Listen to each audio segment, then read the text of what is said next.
नमस्कार दोस्तों। एक बार एक शिष्य ने विनम्रता पूर्वक अपने गुरुजी से पूछा, गुरुजी, कुछ लोग कहते हैं कि जीवन एक संघर्ष है, कुछ अन्य कहते हैं कि जीवन एक खेल है और कुछ जीवन को एक उत्सव की तरह संज्ञा देते हैं। इसमें कौन सही है?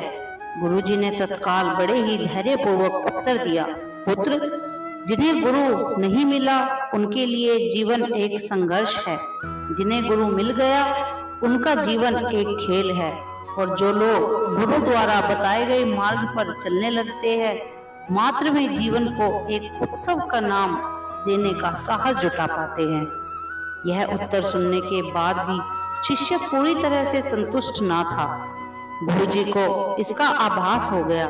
वे कहने लगे, लो तुम्हें इसी संदर्भ में एक कहानी सुनाता हूँ। ध्यान से सुनोगे तो स्वयं ही अपने प्रश्न का उत्तर पा सकोगे।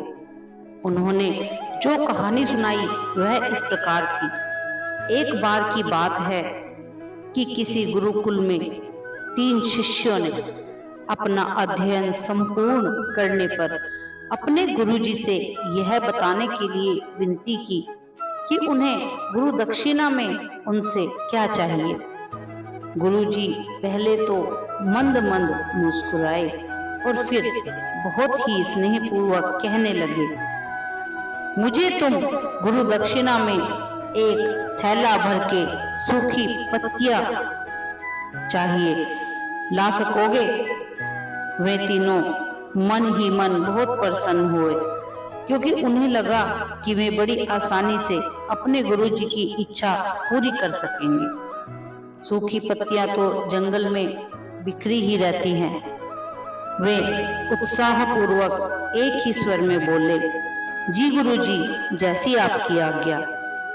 अब वे तीनों शिष्य चलते चलते एक समीप के जंगल में पहुंच चुके थे, लेकिन यह देखकर कि वहां पर तो सूखी पत्तियां केवल एक मुट्ठी भर ही थी, उनके आश्चर्य का ठिकाना ना रहा।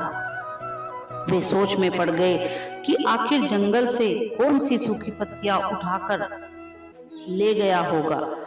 इतने में ही उन्हें दूर से आता हुआ कोई किसान दिखाई दिया। वे उसके पास पहुंचकर उससे विनम्रता पूर्वक याचना करने लगे कि वह उन्हें केवल एक थैला भर सूखी पत्तियां दे दे। अब किसान ने उनसे क्षमा याचना करते हुए उन्हें यह बताया कि वह उनकी मदद नहीं कर सकता, क्योंकि उसने सूखी पत्तियों का ईंधन के रूप में पहले ही उपयोग कर लिया था। अब वे तीनों पास में ही बसे एक गांव की ओर इस आशा से बढ़ने लगे थे कि हो सकता है वहां उस गांव में उनकी कोई सहायता कर सके।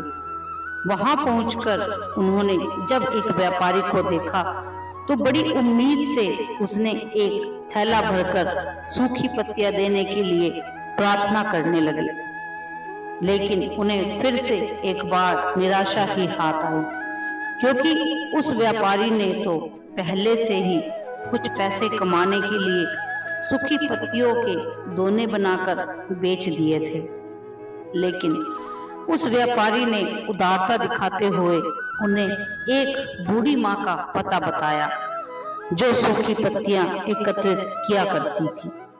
पर भाग्य ने यहाँ पर भी उनका साथ नहीं दिया, क्योंकि वह बूढ़ी माँ तो उन पत्तियों को अलग अलग करके कई प्रकार की औषधियां बनाया करती थी।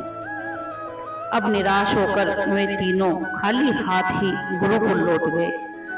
गुरुजी ने उन्हें देखते ही स्नेहपूर्वक पूछा, पुत्रों, ले आए गुरु दक्षिणा? तीनों ने सर झुका लिया। गुरुजी द्वारा दोबारा पूछे जाने पर उनमें से एक शिष्य कहने लगा, गुरुदेव, हम आपकी इच्छा पूरी नहीं कर पाए। हमने सोचा था कि सूखी पत्तियां तो जंगल में बिखरी ही रहती हैं, इसलिए बड़े आश्चर्य की बात है कि लोग उनका भी कितनी तरह से उपयोग करते हैं। गुरुजी फिर पहले ही की तरह मुस्कुराते हुए प्रेम पूर्वक बोले, निराश क्यों होते हो?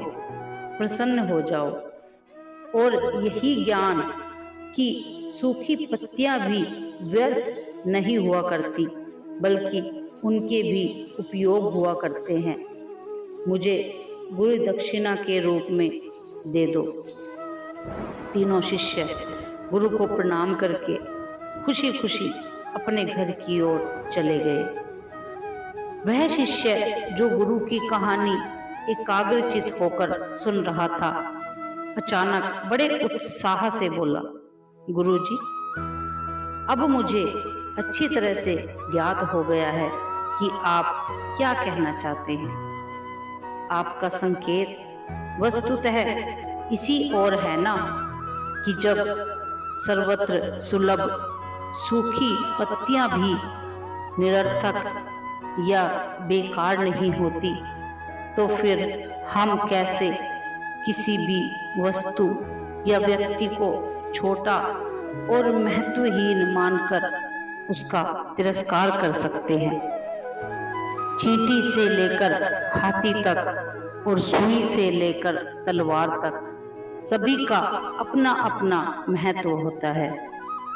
गुरुजी तुरंत बोले, हाँ पुत्र, मेरे कहने का भी यही तात्पर्य है कि जब हम किसी से भी मिलें तो उसे यथा योग्य मान देने का प्रयास करें, ताकि आपस में स्नेह, सद्भावना, सहानुभूति और सहिष्णुता का विस्तार होता रहे और हमारा जीवन संघर्ष के बजाय उत्सव बन सके। दूसरे, यदि जीवन को एक ही खेल माना जाए तो बेहतर यही होगा कि हम स्वस्थ और शांत प्रतियोगिता में भाग लें और अपने निष्पादन तथा निर्माण को ऊंचाई के शिखर पर ले जाने का अथक प्रयास करें। अब शिष्य पूरी तरह से संतुष्ट था।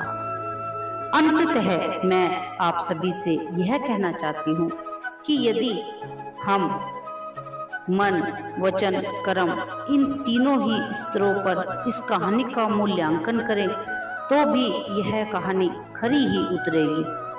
सबके प्रति पूर्वाग्रह से मुक्त मन वाला व्यक्ति अपने वचनों से कभी भी किसी को आहत करने का दुस्साहस नहीं करता है और उसकी यही ऊर्जा उसके पुरुषार्थ के मार्ग की समस्त बाधाओं को हर लेती है।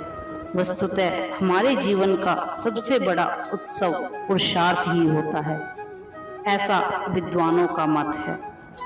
तो दोस्तों, आज की वीडियो से कुछ आपको सीखने के लिए मिला होगा। कमेंट करके जरूर बताइए, चैनल को सब्सक्राइब कीजिए, बेल आइकन को जरूर दबाइए ताकि आने वाली हर वीडियो आप तक पहुंचाई जा सके। धन्यवाद।